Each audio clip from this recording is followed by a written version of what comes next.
m'appelle Benjamin Roseau, je suis président d'une association qui s'appelle Aquinu, qui regroupe les professionnels du numérique en Aquitaine. D'accord.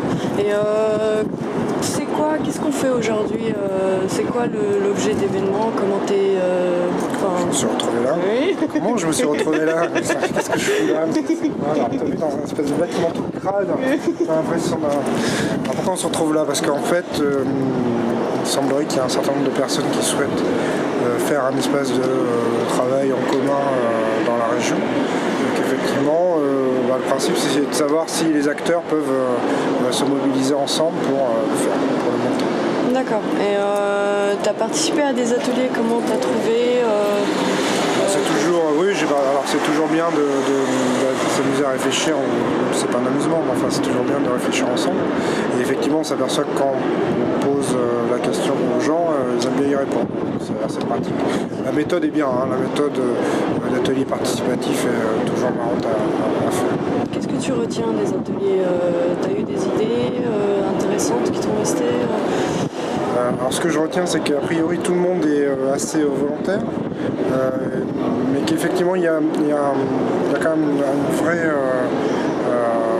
difficulté à séparer deux sujets. Alors, j'ai envie de dire un sujet immobilier, comment je fais un espace avec des gens qui viennent louer un petit bout de bureau et qui travaillent dans un lieu commun, et un sujet plus façon de fonctionner ensemble, plus travail, qui est comment je travaille avec d'autres personnes. Et là, dans l'absolu, il n'y a peut-être pas besoin de lui, on n'en sait rien. En tout cas, il y a vraiment deux sujets séparés. Et tout le jeu va être d'arriver à regrouper, à matcher les deux sujets, c'est-à-dire comment j'arrive à travailler ensemble dans un même. Comment t'impliques dans les projets desquels on parle ici? C'est-à-dire comment t'impliques dans le projet de coworking, de monter un projet de coworking? Est-ce que à un moment donné, j'ai le droit de lui dire, je ne comprends pas la question. Oui, absolument. Comment t'impliques Vas-y, coupe. Comment t'impliques dans ce projet de coworking camp dans un premier temps, et dans un deuxième temps, comment tu imaginerais le montage du projet d'un coworking space à Bordeaux? Ah ouais, super. Alors c'est comment tu t'impliques ou comment tu impliques des gens?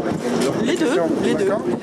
J'ai ouvert, question ouverte, comment tu le comprends? Alors, moi, de manière assez idéale, je pense que dans l'absolu, si on a envie de travailler ensemble, on a besoin de personne pour le faire. Voilà, on y va, on a envie de bosser ensemble, c'est ce qu'on fait en général. Quand on a des projets, on monte un projet, le projet fait que des gens se retrouvent à un moment donné sur une même idée, sur un même projet. Le projet se termine, les gens se séparent, donc ça c'est l'idéal. Qu'on soit obligé de structurer, d'organiser la chose, moi j'ai pas de réponse. Je me dis qu'effectivement s'il y a un lieu pour ceux qui ont du mal à se regrouper et qui ont du mal à avoir cette logique-là, c'est plutôt bien, mais moi je pense qu'il faudrait que ça vienne des gens. Maintenant comment on fait pour que ça vienne des gens, je suis pas leur mère. Et toi, qu'est-ce que tu pourrais apporter par exemple au projet? Comment tu t'impliques en fait?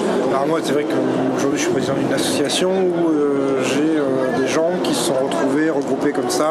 On a monté ça en 4 mois et on a eu 70 personnes qui ont, semble-t-il, retrouvé un moment autour de même sujet. Donc je me dis que si on anime ça et qu'on favorise les gens qui ont envie de le faire, on va y arriver. C'est ça, mon niveau d'implication, c'est vous avez des idées, vous avez envie de le faire, allez-y et on va vous soutenir, ou on va voir des élus, ou on va voir des acteurs, et puis on va bien réussir à faire sortir ce truc-là. D'accord. Qu'est-ce que tu attends de... Enfin, c'est la 3e fois qu'on pose dans la même journée la même question, mais qu'est-ce que tu attends à la sortie de cet événement? Qu'est-ce que tu aimerais voir se passer? Parce qu'un événement, après, les participants ils vont solliciter. Voilà. Pour que ça soit efficace. Alors pour que ce soit efficace, à mon avis, il faut recommencer. Alors, tout le temps. C'est-à-dire que maintenant qu'on leur a donné l'idée de faire ce genre de choses, il faut qu'on continue à en faire. Et puis après, il faudrait qu'il y ait un lieu qui se monte rapidement. Parce que sinon, si on en reparle dans 6 mois, dans 1 an, la vie est en fait comme ça. On se dira que ce projet n'existe plus, que les gens sont passés à autre chose. Donc il faudra tout recommencer. C'est vrai que dans l'absolu, ce qui serait bien, c'est qu'on vient d'en parler et on le fait maintenant. D'accord. Et à Bordeaux, particulièrement à Bordeaux, compte tenu de la spécificité locale, de l'industrie, des filières, etc., comment tu verrais l'inclinaison, l'orientation que prendrait un coworking space à Bordeaux?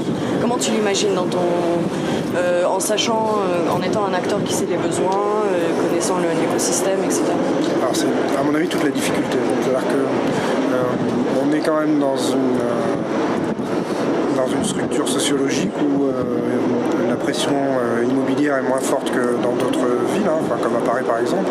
Et donc les gens ont des entreprises avec des bureaux et donc peuvent se recevoir les uns les autres. Donc le côté immobilier pur, moi je trouve que c'est pas obligatoirement un vrai sujet, sauf pour une population qui sont les indépendants, les freelances, qui eux effectivement sont seuls dans leur maison et ont besoin de rencontrer des gens. En revanche, arriver à trouver un pôle ou un lieu où les gens savent qu'à cet endroit-là on parle de numérique, on parle de leur culture, de leur façon de travailler. Ça veut dire donc avec beaucoup d'animation et une animation permanente, une agitation permanente, ça à mon avis c'est jouable. Mais je crois beaucoup plus à ça qu'au côté lieu, on se loue des postes de travail et on se claque la bise quand on se voit le matin. Enfin, le truc autour de la machine à café, j'y crois moins.